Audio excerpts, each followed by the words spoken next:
Hello everyone, my name is Lisa Marie Sanchez, and today I will be discussing two types of learning theories. The first is going to be cognitive development theory. John Piaget played a large part in this theory. The definition of this theory is defined by how children think, explore, and attempt to problem solve.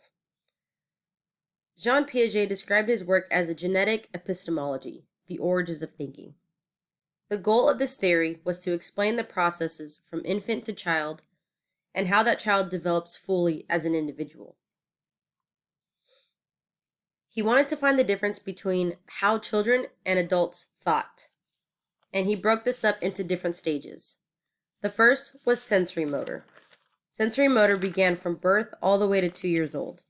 The main objective in this stage was object permanence, meaning that the child would be able to recognize an object even if it wasn't there anymore. They would still believe that the object existed even though they couldn't see it. The second is pre-operational stage. This was from 2 years to 7 years old. The main goal of this stage was giving something a symbolic meaning. For example, if a child were to see two golden arches while they are driving on the freeway, they would associate this with McDonald's, something that they love, something that they recognize, something that they are familiar with. The third was concrete operational stage. This was from 7 to 11 years old. This was the beginning of logical thinking. They can problem solve in their head without having to explain, without having to write it down.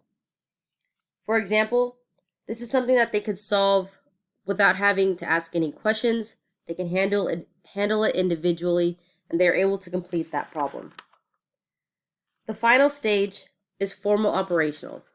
This began from 11 years old and continued on to adulthood. During this stage, the ability to think abstractly would develop. They are able to think about concepts and to logically test their hypotheses, meaning if they had an idea, they would be able to explain that idea and tell everyone why it was correct or why they believe it was incorrect. John Piaget wanted to find the difference in how people thought, specifically children. He believed that learning was a combination of biological maturation and interaction. Children learn best by doing and by actively exploring. Jean Piaget believed that there was a process of cognitive development. The first was schema. This was the building blocks of learning.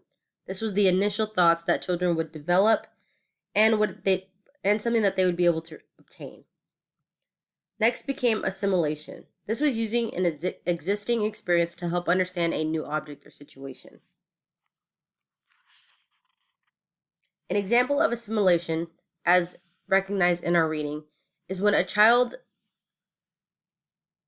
would see a man that was bald-headed, had fuzzy hair, and would recognize that man as a clown.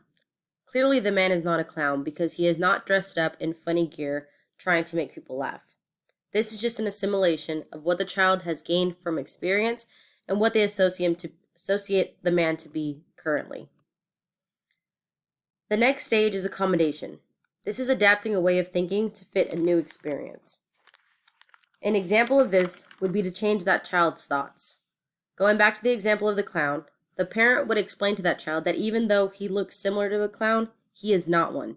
There are slight differences in physical appearance that would differentiate this man from being a clown, and this man from being just a regular person.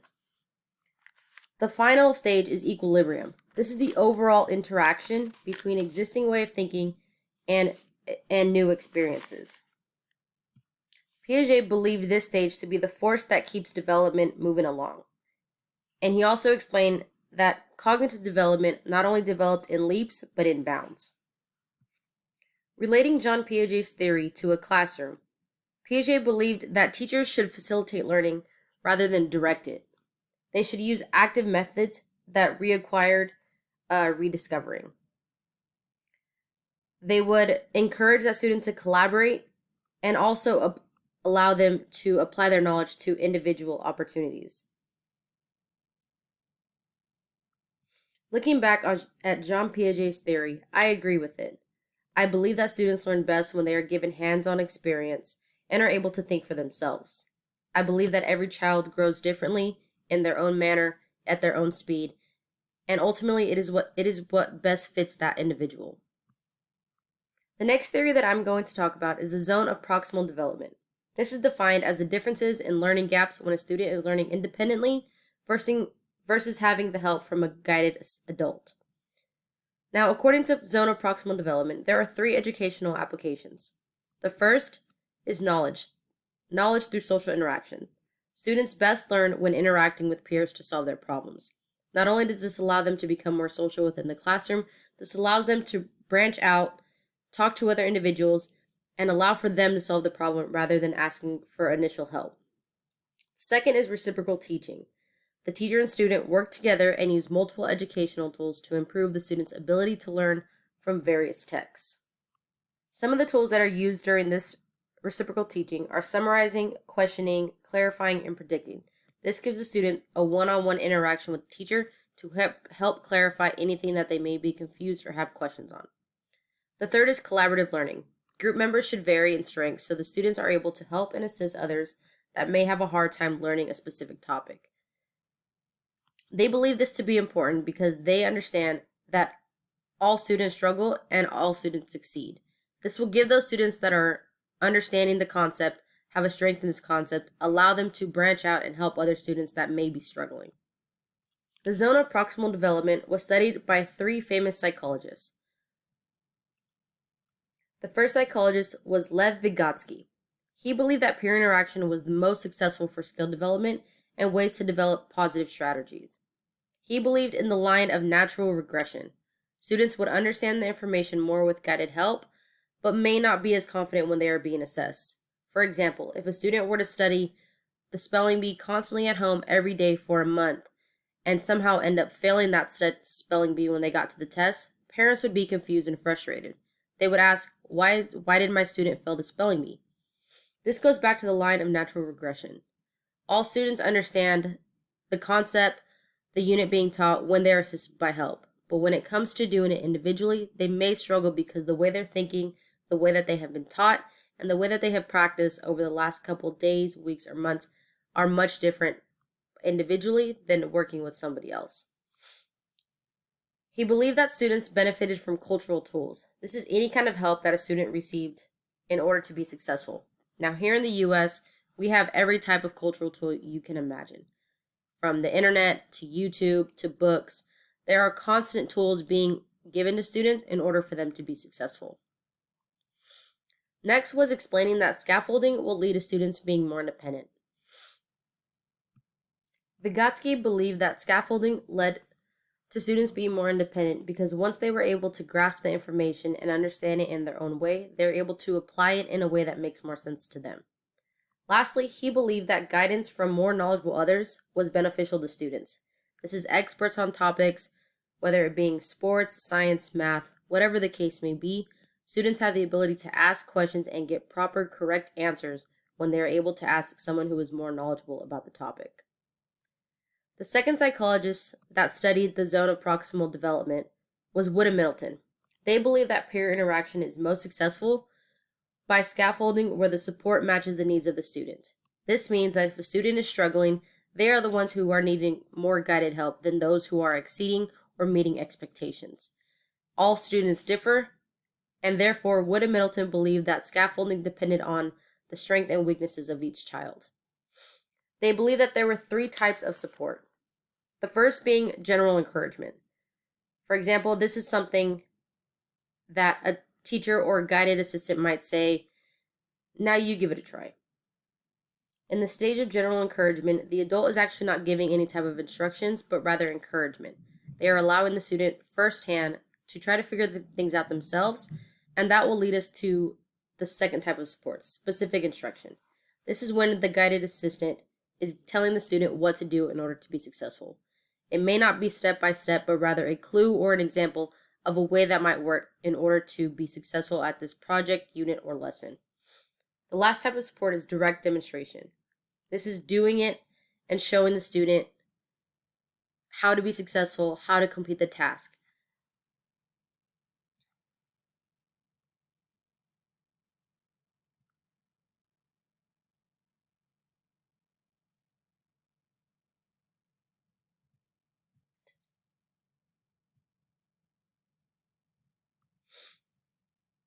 According to Wood and Middleton, there are also 5 concepts of effective scaffolding.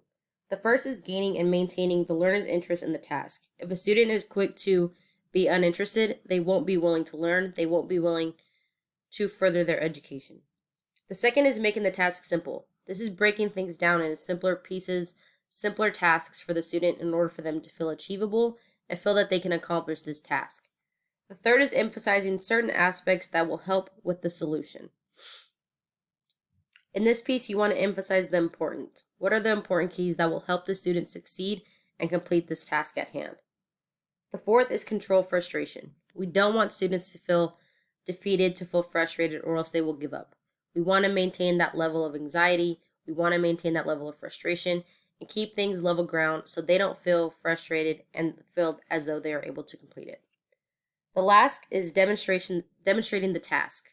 This is showing the students how to do it, whether it's giving them step-by-step instruction or physically showing them how things need to be done. These are the 5 concepts of effective scaffolding. The final psychologist that studied the zone of proximal development was Freud. He developed the dollhouse study.